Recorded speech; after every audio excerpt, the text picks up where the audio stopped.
Hello friends, good morning all of you. इस video के माध्यम से हम अंग्रेजी में बोले जाने वाले कुछ इंपॉर्टेंट प्रोवर्ब पे चर्चा करने वाले हैं, जिसे सामान्यतः आम बोलचाल की भाषा में यूज किया जाता है। हमारा पहला प्रोवर्ब है there's no smoke without fire.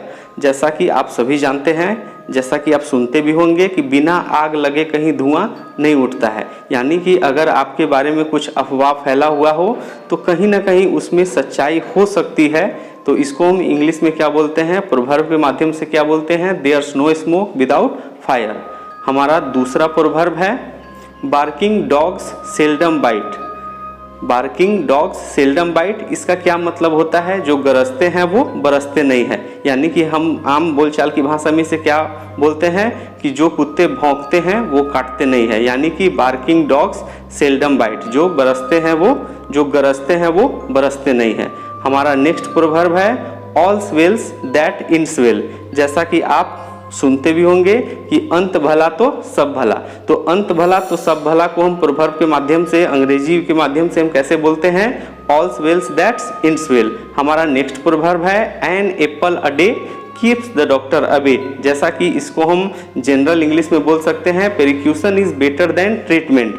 यानी कि इसको हम क्या बोलते हैं, इलाज से अच्छा क्या होता है, परहेज होता है। अगर आप इलाज करा रहे हैं, किसी बीमारी का ट्रीटमेंट ले रहे हैं तो ये अच्छी बात है, लेकिन इलाज के साथ साथ आपको परहेज पे भी ध्यान देना चाहिए। आपका परहेज जितना अच्छा होगा, इलाज उतना ही अच्छा ढंग से होगा। इसे हम प्रोवर्ब के माध्यम से क्या बोलेंगे, an apple a day keeps the doctor away.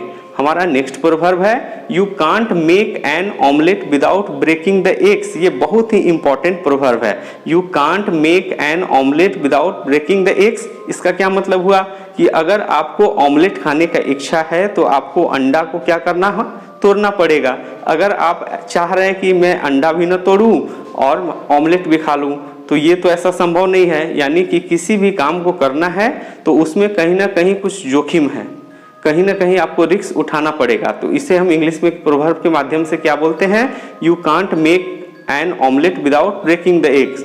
हमारा नेक्स्ट प्रोवर्ब है our last garment is made without pocket. इसको हम हिंदी में बोलते हैं कफन में जेब नहीं होती। इसका मतलब हुआ कि जब हमारा अंतिम कपड़ा तैयार किया जाता है, जिसे हम कफन बोलते हैं, तो उसमें जेब नहीं होती, क्योंकि आदमी मरने के बाद अपने साथ कुछ नहीं ले जाता कर्मों के अलावा। तो इसे हम प्रोवर्ब के माध्यम से क्या बोलेंगे, our last garment is made without pocket. हमारा नेक्स्ट प्रोवर्ब है there's many slip between cup and the lip. There's many slip between cup and the lip, इसको आप समझिए।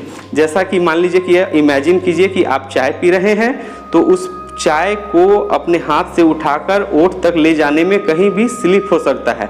यानी इसका अर्थ हुआ कि आदमी जब तक सफल न हो जाए तब तक अब खुद को सफल होने का घोषणा नहीं करना चाहिए। इसको प्रोवर्ब के माध्यम से क्या बोलेंगे, there's many slip between cup and the lip. Next proverb की तरफ चलते हैं। हमारा अगला प्रोवर्ब है don't put all your eggs in the same basket. आप इमेजिन कीजिए कि एक ही बास्केट में आप पूरा अपना अंडा को लेकर चल रहे हैं। बाय द वे, आपको अगर ठोकर लगता है तो अगर वो बास्केट गिर जाता है तो वो सारा अंडा क्या हो जाएगा, चूर हो जाएगा, वो सारा अंडा टूट जाएगा। इसी को कहा जाता है don't put all your eggs in the same basket. इसका हिंदी हुआ कि सारी तरकीबों का इस्तेमाल एक साथ न करें। तो मैं आशा करता हूं कि इस प्रोवर्ब को आप अच्छे ढंग से समझ पाए होंगे। धन्यवाद।